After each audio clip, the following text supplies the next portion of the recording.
मित्रांनो नमस्कार. महाराष्ट्र सरकार राज्यातील महिलांच्या फायद्याच्या एकामागून एक योजना आणत आहे. यातच आता पुन्हा राज्यातील गरजू महिलांच्या फायद्यासाठी, त्यांच्या रोजगारासाठी एक अतिशय महत्त्वाची घोषणा महाराष्ट्र राज्य शासनाने केलेली आहे, जिचा फायदा गरजू महिलांनी घ्यायला हवा.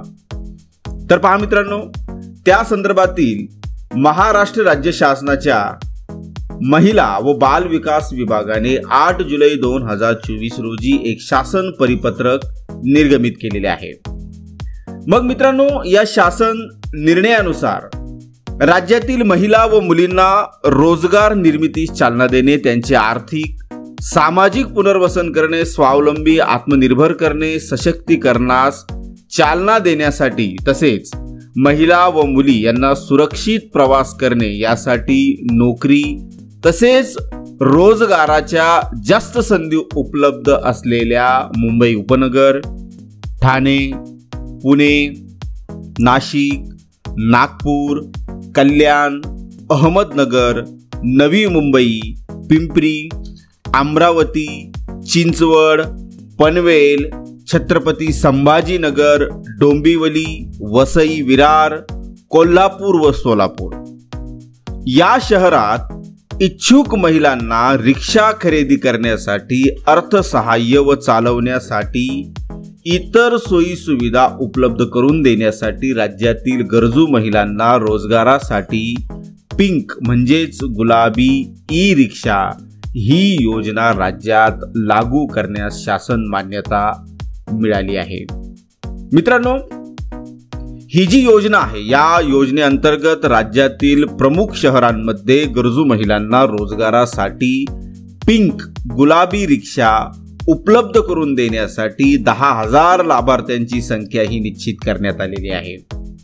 मग या 10,000 लाभार्थ्यांमध्ये मुंबई उपनगरमधील 1400, ठाण्यामधील 1000, पुण्यामधील 1400, नाशिकमधील 700, नागपूरमधील 1400, कल्याणमधील 400, अहमदनगरमधील 400, नवी मुंबईमधील 500, पिंपरीमधील 300, अमरावतीमधील 300, चिंचवडमधील 300, पनवेलमधील 300, छत्रपती संभाजीनगरमधील 400, डोंबिवलीमधील 400, वसई विरारमधील 400, कोल्हापूरमधील 200, सोलापूरमधील 200 असे 10,000 लाभार्थ्यांना पिंक गुलाबी ई रिक्षा खरेदी करण्यासाठी अर्थसहाय्य हे दिले जाणार आहे.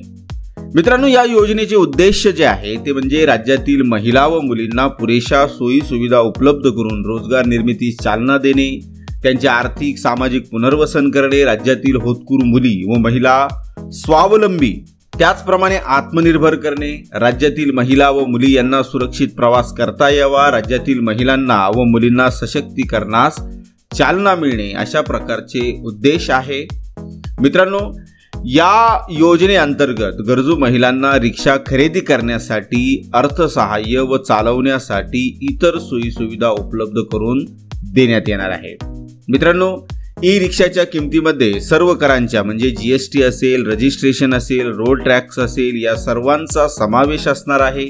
नागरी सहकारी बँका, जिल्हा मध्यवर्ती सहकारी बँका, राष्ट्रीयकृत बँका, अनुज्ञेय असलेल्या खाजगी बँकांकडून ई रिक्षा किमतीच्या 70% कर्ज उपलब्ध करून देण्यात येईल.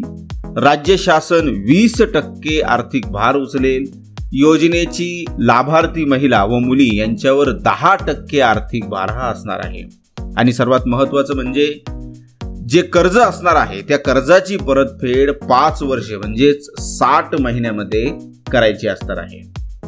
मित्रांनो, या योजनेच्या ज्या लाभार्थी आहेत त्या राज्यातील गरजू मुली व महिला असणार आहे. योजनेसाठी ज्या लाभार्थ्याची पात्रता आहे त्यामध्ये लाभार्थ्याचे कुटुंब महाराष्ट्र राज्याचे रहिवासी असणे आवश्यक आहे. अर्जदाराचे वय 18 ते 35 वर्षे दरम्यान असणे अनिवार्य आहे. सदर योजनेअंतर्गत लाभ घेण्यासाठी अर्ज करणाऱ्या लाभार्थ्याचे बँक खाते असणे आवश्यक आहे. लाभार्थी कुटुंबाचे वार्षिक उत्पन्न ₹3 लाखापेक्षा जास्त नसावे. लाभार्थ्यांकडे वाहन चालक परवाना असणे आवश्यक राहील. विधवा, कायद्याने घटस्फोटित, राज्यगृहामधील इच्छुक प्रवेशित, अनाथ प्रमाणपत्र प्राप्त युवती, अनुरक्षण गृह किंवा बालगृहातील आजी माजी प्रवेशित यांना प्राधान्य देण्यात येईल. तसेच दारिद्र्य रेषेखालील महिलांना सुद्धा या योजनेत प्राधान्यही देण्यात येणार आहे. मित्रांनो, ही जी योजना आहे या योजनेच्या लाभासाठी ऑनलाईन अर्ज हा करायचा आहे. लाभार्थ्याचे आधार कार्ड व पॅन कार्ड आवश्यक असणार आहे. महाराष्ट्र राज्याचे अधिवास प्रमाणपत्र आवश्यक असणार आहे. कुटुंब प्रमुखांचा उत्पन्नाचा दाखला, वार्षिक उत्पन्न यामध्ये 3 लाखापेक्षा कमी असणे गरजेचे आहे. बँक खाते पासबुक असावे लागेल. पासपोर्ट आकाराचा फोटो द्यावा लागेल. त्याचप्रमाणे मतदार ओळखपत्र, 18 वर्ष पूर्ण झाल्यानंतर मतदार यादीत नाव असल्याचा दाखला, यासाठी मतदार ओळखपत्र, रेशन कार्ड, चालक परवाना. सदर रिक्षा ही लाभार्थी महिलाच चालवणार असल्याचे हमीपत्र देखील द्यावे लागणार आहे. त्याचप्रमाणे सदर योजनेच्या अटी व शर्तीचे पालन करण्याबाबतचे हमीपत्र देखील द्यावे लागणार आहे. मित्रांनो, आता ही जी योजना आहे यामध्ये योजनेची निवड, जी लाभार्थी निवड जी केली जाणार आहे, त्या लाभार्थी निवडीसाठी जिल्हाधिकारी यांच्या अध्यक्षतेखाली एक समिती गठीत असणार आहे, जी समोर तुम्हाला स्क्रीनवरती दिसत आहे. मग मित्रांनो, प्रस्तुत योजनेची अंमलबजावणी करताना प्रत्येक शहरासाठी निश्चित करण्यात आलेल्या लाभार्थ्यांच्या संख्येपेक्षा पात्र असलेल्या लाभार्थ्यांचे अर्ज मोठ्या प्रमाणात प्राप्त झाल्यास प्राधान्य दिलेल्या लाभार्थ्यांमधून पारदर्शी लॉटरी पद्धतीचा अवलंब करून योजनेच्या लाभार्थ्यांची निवडही करण्यात येणार आहे. म्हणजेच मित्रांनो, प्रत्येक जिल्ह्यासाठी जे काही लाभार्थी संख्या निश्चित करण्यात आलेली आहे त्यापेक्षा जर जास्त अर्ज जर केले असतील तर मग लॉटरी पद्धतीचा अवलंब करून लाभार्थ्यांची निवडही करण्यात येणार आहे. आयुक्त महिला व बाल विकास महाराष्ट्र राज्य पुणे हे सदर योजनेसाठी नियंत्रण अधिकारी असतील. सदर योजनेची जाहिरात राज्यातील वर्तमानपत्रात प्रसिद्ध करून इच्छुक लाभार्थ्यांकडून विहित नमुन्यात अर्ज मागवण्यात आवश्यक ती कारवाई आयुक्त महिला व बाल विकास महाराष्ट्र राज्य पुणे यांनी करायची आहे. आता यामध्ये जी पिंक ई रिक्षा असणार आहे तिचं स्पेसिफिकेशन नेमकी कशा पद्धतीने निश्चित करण्यात आलेलं आहे, तर तिची जी किंमत आहे यामध्ये इन्क्लुडिंग सर्व प्रकारचे टॅक्सेस कमाल 4 लाख रुपये, मोटर कॅपॅसिटी 10 HP ची, मायलेज किमान 110 किलोमीटर आणि सिटिंग कॅपॅसिटी जी आहे ती 3+1 अशा प्रकारची असणार आहे. याशिवाय परिवहन विभागाने कायद्याने नेमून दिलेले स्पेसिफिकेशन असावे. तसेच सदर ई रिक्षा नामांकित कंपनीची असावी. मित्रांनो, शासनाच्या प्रचलित धोरणास अनुसरून विहित कार्यपद्धतीचा वापर करून एजन्सी आणि कंपनीची निवड आयुक्त महिला व बाल विकास महाराष्ट्र राज्य पुणे यांच्या मार्फत शासनाच्या मान्यतेने करण्यात येईल आणि निवड झालेल्या एजन्सी आणि कंपनी मार्फत योजनेतील नमूद शहरातील पात्र लाभार्थ्यांना ई रिक्षा या पुरवल्या जातील. मित्रांनो, योजनेची कार्यपद्धती नेमकी कशा पद्धतीने असेल, तर इच्छुक महिला पिंक ई रिक्षासाठी जिल्हा महिला व बाल विकास अधिकारी यांच्या कार्यालयाला अर्ज करतील. प्राप्त अर्जाची अंतिम छाननी करण्याची जबाबदारी जिल्हाधिकारी यांच्या अध्यक्षतेखालील समितीची राहील. पात्र अर्जदारांना रिक्षा खरेदी करण्यासाठी शासनाने निश्चित केलेल्या कर्ज देणाऱ्या बँकांची व वाहन पुरवठा करणाऱ्या एजन्सीची माहिती देण्यात येईल. अंतिम मंजुरीनंतर अर्जदार शासनास निश्चित केलेल्या वाहन पुरवठा एजन्सीला मान्य असणाऱ्या बँकेत रिक्षा खरेदीसाठी 70% कर्ज मिळवण्यासाठी आवश्यक कागदपत्रांची पूर्तता करून कर्ज मंजूर करून घेईल. बँकेकडून घेतलेल्या 70% कर्जाची रक्कम फेडण्याची जबाबदारी ही अर्जदाराची राहील.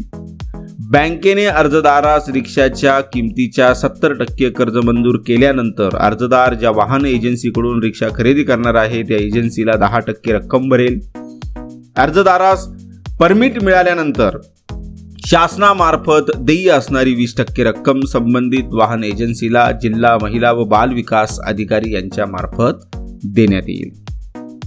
रिक्षा खरेदीची संपूर्ण किंमत संबंधित वाहन एजन्सीकडे जमा केल्यानंतर वाहन अर्जदारास उपलब्ध करून देण्यात येईल. पिंक रिक्षा लाभार्थी महिलेकडूनच चालवली जात आहे याबाबतची तपासणी करण्याची जबाबदारी वाहतूक नियंत्रण, पोलीस विभाग व परिवहन विभागाची राहील. तसेच सदर पिंक रिक्षा पुरुष चालवित असताना आढळून आल्यास संबंधितांवर कारवाई करण्यात येईल. मित्रांनो, लाभार्थी महिलेस पिंक रिक्षा मिळाल्यानंतर सदर रिक्षा महिलेने चालवून अर्थार्जन करणे व स्वावलंबी होणे अपेक्षित आहे. सदर योजनेची अंमलबजावणी नियमानुसार होते किंवा नाही हे तपासण्याची जबाबदारी संबंधित जिल्हा महिला व बाल विकास अधिकारी या कार्यालयाची राहील. मित्रांनो, या योजनेच्या लाभार्थी महिलेने ई रिक्षा घेऊन न चालवणे तसेच कर्जाची रक्कम परतफेड न करणे अशा प्रकारच्या बाबी निदर्शनास आल्यास संबंधित जिल्ह्याच्या जिल्हा महिला बाल विकास अधिकारी सदर लाभार्थी महिलेच्या अडीअडचणी लक्षात घेऊन त्यांचे समुपदेशन करून समस्यांचे निराकरण करतील. तदनंतरही अशा प्रकरणात समस्या कायम राहिल्यास जिल्हा महिला व बाल विकास अधिकारी यांच्याकडून बँकेशी चर्चा करून नियमानुसार आवश्यक ती कारवाई करण्यात येईल. मित्रांनो, सदर योजनेची अंमलबजावणी सुकर व्हावी यासाठी कार्यपद्धतीमध्ये बदल करण्याचे अधिकार माननीय मंत्री महिला व बाल विकास यांना राहतील. आता मित्रांनो, सर्वात महत्त्वाचं म्हणजे योजनेच्या अटी व शर्ती नेमकी काय आहे. सदर योजनेअंतर्गत लाभार्थी महिलेला एकदाच लाभ घेता येईल. सदर लाभार्थी महिलेने शासनाच्या इतर विभागामार्फत राबवण्यात येणाऱ्या ई रिक्षा योजनेचा लाभ घेतला नसावा. सदर लाभार्थी महिला कर्जबाजारी नसावी. कर्जफेडीची संपूर्ण जबाबदारी लाभार्थी महिलेची राहील. मित्रांनो, सदर शासन निर्णय 5 जुलै 2024 रोजीच्या माननीय मंत्रिमंडळाच्या बैठकीत घेतलेल्या निर्णयानुसार निर्गमित करण्यात आलेला आहे. या योजनेसाठीच्या आर्थिक तरतुदीबाबतचे आदेश वेगळ्याने निर्गमित करण्यात येतील. अशा पद्धतीने मित्रांनो हा संपूर्ण शासन निर्णय आहे. आणि मित्रांनो, खरोखरच अतिशय महत्त्वपूर्ण आणि फायद्याची आणि महिलांना रोजगार उपलब्ध होण्यासाठीची एक अतिशय सुंदर अशी ही योजना आहे.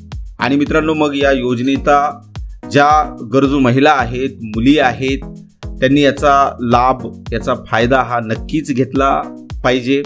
आणि मित्रांनो, या ठिकाणी आपण बघितलं की नेमकी कुठल्या कुठल्या शहरासाठी किती लाभार्थी हे निवडले जाणार आहे. त्या अनुषंगाने मित्रांनो, गरजू महिलांनी आणि मुलींनी अर्ज हा केला पाहिजे आणि याचा लाभ उचलला पाहिजे. आशा आहे मित्रांनो ही इन्फॉर्मेशन तुम्हाला नक्कीच आवडली असेल, नक्कीच युजफुल वाटली असेल. जर मित्रांनो हा व्हिडिओ तुम्हाला आवडला असेल तर नक्कीच लाईक करा, कमेंट करा, जास्तीत जास्त महिलांपर्यंत, मुलींपर्यंत हा व्हिडिओ शेअर करा. आणि मित्रांनो, या शासन निर्णयासंदर्भातील अधिक विस्तारित जर इन्फॉर्मेशन तुम्हाला जर मिळवायची असेल तर या शासन निर्णयाची लिंक मी या व्हिडिओच्या डिस्क्रिप्शन बॉक्समध्ये दिलेली आहे. त्यावरती क्लिक करून तुम्ही हा सविस्तर शासन निर्णय डाउनलोड पण करू शकतात आणि वाचूही शकतात. अशाच प्रकारचे मित्रांनो इन्फॉर्मेटिव्ह व्हिडिओज वेळोवेळी मिळवण्यासाठी तुम्ही जर अद्याप या चॅनलला सबस्क्राईब केले नसेल तर आत्ताच सबस्क्राईब करून घ्या. आणि त्याचप्रमाणे सबस्क्राईब शेजारचं जे बेल आयकॉनचं बटन आहे त्यावर देखील नक्की क्लिक करा, जेणेकरून तुम्हाला नवनवीन इन्फॉर्मेटिव्ह व्हिडिओजची लिंक ही नोटिफिकेशनद्वारे उपलब्ध होईल. धन्यवाद मित्रांनो.